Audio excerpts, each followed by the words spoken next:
In this video, I will show you how to add text in Hostinger website builder.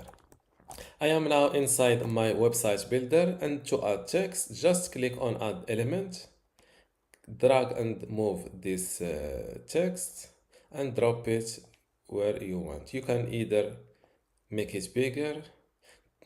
To edit this text, you can either double click it or click on edit text.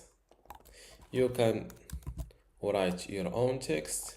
You can edit the text color,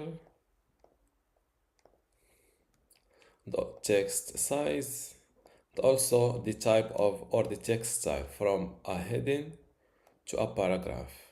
To make your text a link, just select the part you want to turn to a link and click on this little link icon.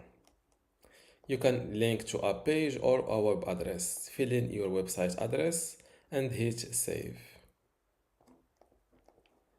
To write a section using AI in this text, you can simply select your text element and click on AI writer.